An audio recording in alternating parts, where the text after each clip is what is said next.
bacaan kita saat ini kita akan bersama merenungkannya dalam satu tema, yaitu Natal keluarga membawa masa depan yang lebih baik.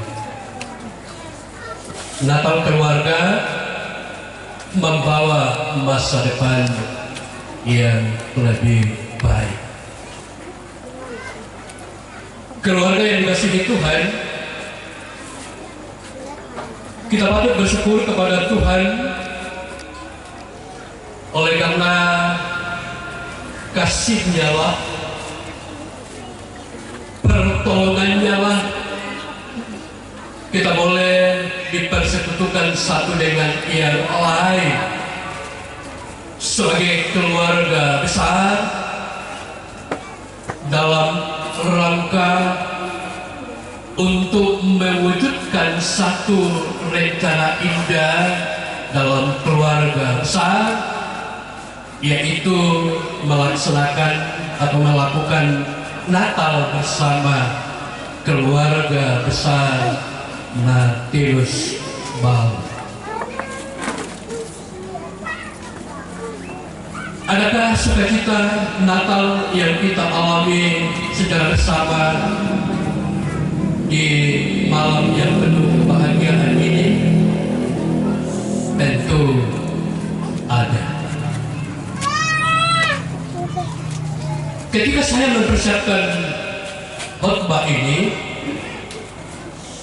saya sendiri tidak tahu kapan Natal ini direncanakan atau kapan Natal bersama ini digagas. Tetapi ketika saya hadir di bawah tenda tadi, saya kayaknya yang paling duluan datang.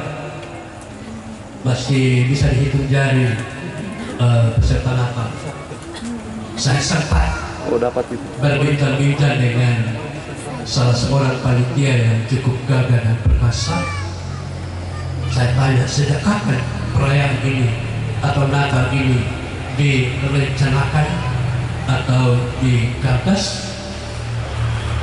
Ternyata itu rencana ini digagas sejak bulan Februari. Yang artinya bagi kita semua bahwa Natal bersama keluarga ini itu dirancang jauh-jauh sebelumnya, atau itu dirancang secara matang oleh panitia yang sudah terbentuk. Lalu apa yang ingin kita capai melalui Natal bersama keluarga saat ini? Apakah perayaan Natal ini dilakukan untuk saling melepaskan rasa rindu atau rasa kangen di antara keluarga besar yang datang dari berbagai tempat? Apakah perayaan Natal ini dilakukan untuk lebih mempererat tali persaudaraan, tali kekeluargaan di antara keluarga besar? Apapun tujuan yang ingin kita capai lewat perayaan Natal keluarga besar saat ini, tentu adalah baik. Sekali lagi, untuk membawa keluarga besar ini ke masa depan yang lebih baik. Namun agar perayaan Natal keluarga besar ini benar-benar akan menghantar kita kepada masa depan yang lebih baik, maka dalam perayaan kita saat ini saya mengajak kita semua, mari kita bersama-sama untuk mencari makna arti Natal bagi kehidupan kita melalui firman Tuhan. Firman Tuhan yang kita baca saat ini, tokoh utama yang ditampilkan adalah para gembala. Mereka adalah orang yang dikenal dalam status sosial sebagai orang yang miskin dan sangat-sangat sederhana. Mereka sering dipandang sebagai orang-orang yang terpinggirkan dan kurang diperhitungkan dalam kehidupan sosial masyarakat. Namun dalam peristiwa kelahiran Yesus Kristus, mereka adalah orang-orang yang pertama dipilih oleh Allah untuk mendapatkan warta atau berita gembira, berita keselamatan tentang kelahiran Yesus Kristus. Pertanyaan bagi kita adalah, mengapa Allah mau memilih para gembala untuk menjadi penyaksi pertama dalam berita kelahiran Yesus? Mengapa bukan para penguasa? Mengapa bukan para pemimpin-pemimpin agama? Mengapa bukan orang-orang intelek atau orang-orang yang pintar?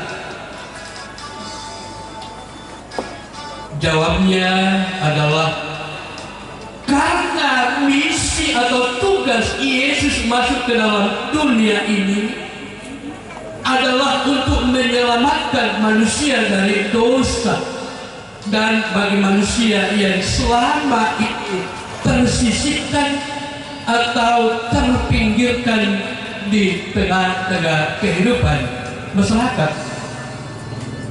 Lalu alasan yang kedua, karena tugas para gembala sebagai penolong, sebagai penjaga, sebagai pemelihara, dan sebagai pembela untuk kawanan domba gembalaannya, mereka inilah yang pasti akan memiliki mental yang sehat, jiwa yang baik untuk melanjutkan menjadi alat Tuhan dalam memberitakan kabar sukacita, kabar keselamatan.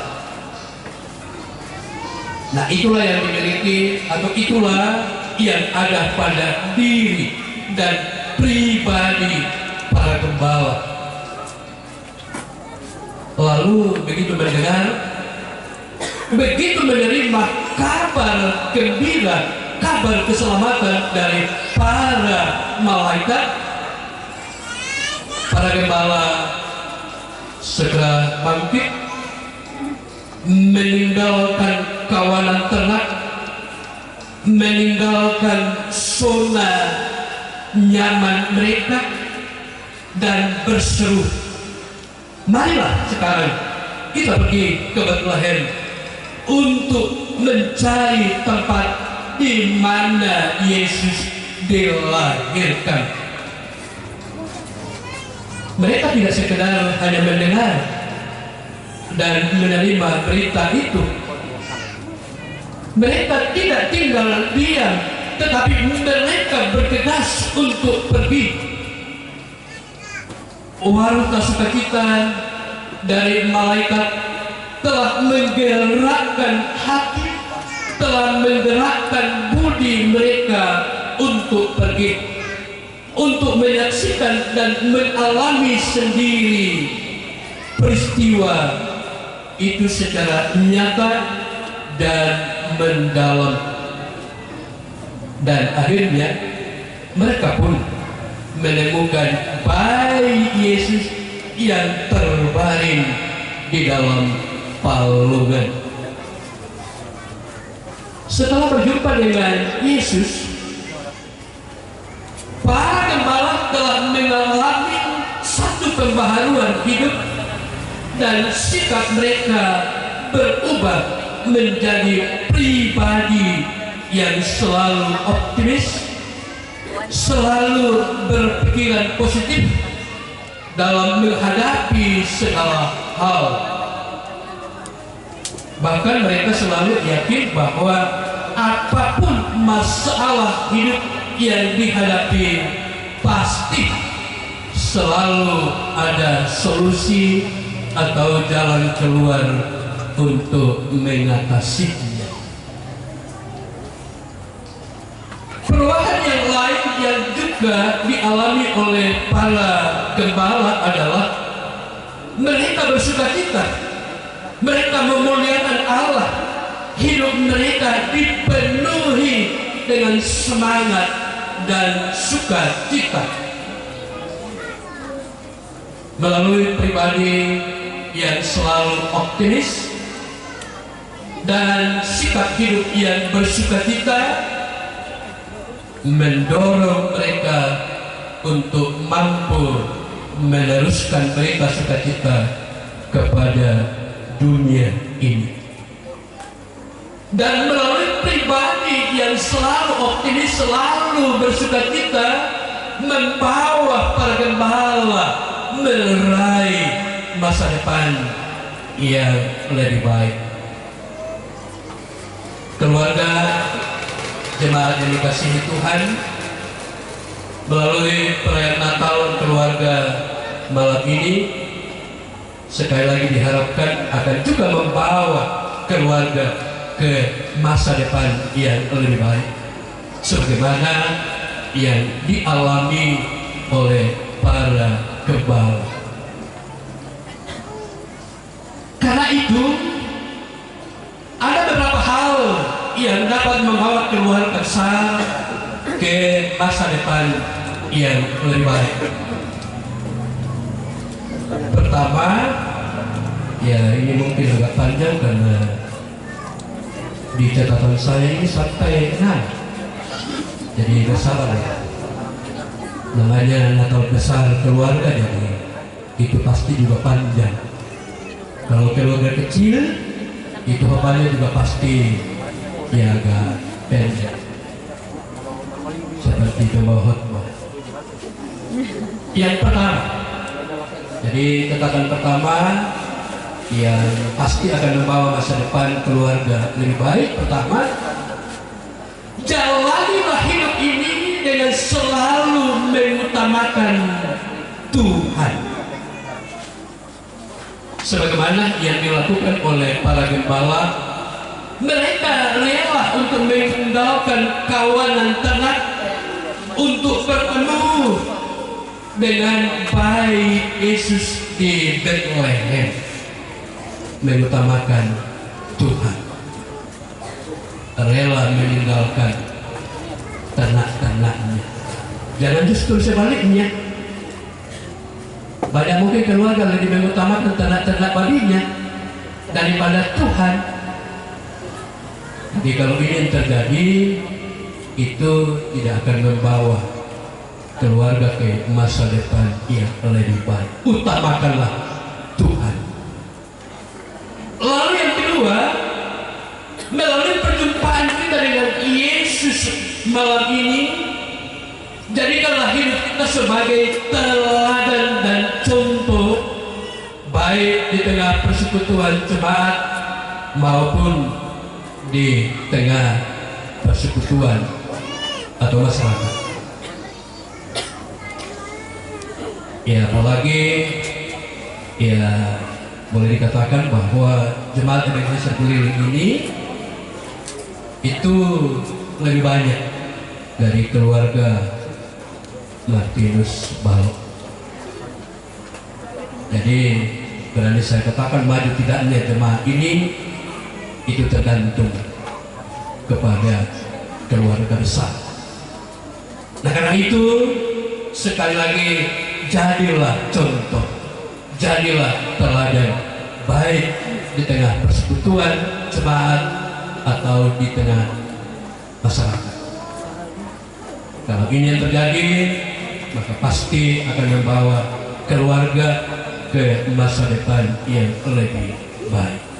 Lalu yang ketiga, marilah kita hidup dalam kesederhanaan, hindari hidup yang bermewah-mewah, hidup yang boros, sebagaimana para gembala hidupnya sederhana.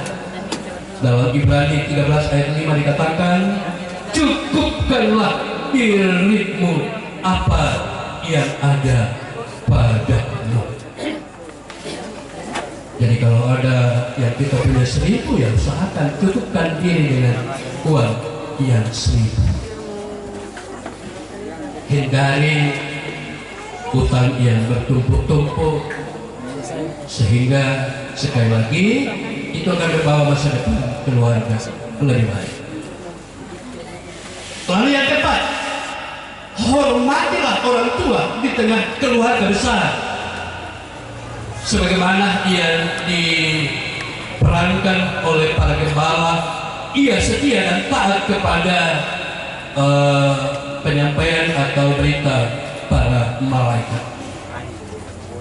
Sekalipun di tengah keluarga anak-anak cucu telah meraih gelar tinggi secara akademik atau secara pendidikan, sekalipun banyak anak-anak cucu yang mungkin sukses dalam pekerjaan, tetapi tetaplah tempatkan orang tua pada posisi yang layak dihormati, layak dihargai, dipatuhi segala nasihatnya.